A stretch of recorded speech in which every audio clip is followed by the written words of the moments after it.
Welcome back, ladies and gentlemen. My name again is Larry James.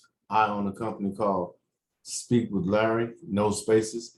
And what I'm going to be talking with you guys today about is the plight of African American people, the way our people, our ancestors made the journey from, or had to take the journey from Africa to the Americas.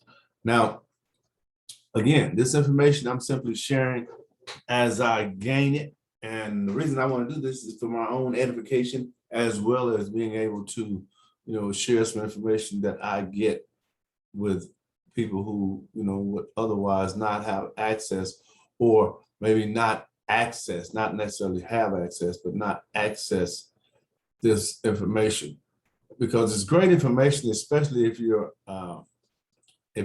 like myself, someone who hadn't been to Africa, someone who had an interest in learning about where and how things actually came to this point, because it's all interesting to me.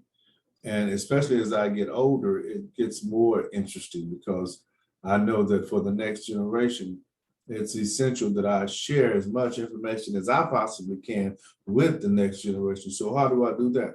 I can only reach so many people, right?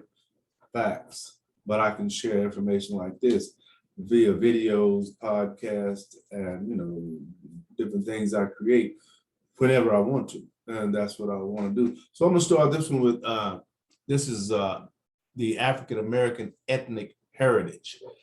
It says the vast majority of Africans in bondage were imported to North America from several general regions of Africa. African American origins, it says forced migration patterns from 1620 to 1810 from Africa to the United States. From Africa, from 1820 to 1860, Black slaves started being sold in large numbers from coastal areas to the South Central cotton slave holding states. Again, that's 1620 to 1810. It also says, according to 6 DNA sources, the average African American is approximately 21% European. The sexual exploitation of Black female slaves is cited as a large contributing factor to that. See, those type of things the normal person wouldn't know. It also says from 1620 to 1810, the transatlantic slave trade was outlawed in 1807. In 1700, 58% of Blacks in North America were born in Africa, 58%. But by 1820, only 12% were born in Africa. See, those are interesting little statistics that I like to share with people. Now, one of those several, in the beginning, the vast majority of Africans in bondage were imported to North America from several general regions. I'm going to share those regions with you right now. One was called, now, excuse me if I don't pronounce these correctly, because I'm not familiar with how that actual dialogue goes, but it's Senegambia, Senegambia, and there were 15% came from that area. Then we have Windward Coast, and that was 16% came from that area. Followed by the Gold Coast, which 13% came from that area.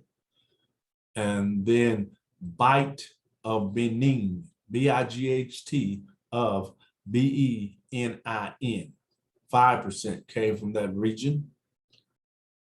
Followed by Bight of Biafra, Bight of Biafra, 24% came from that area.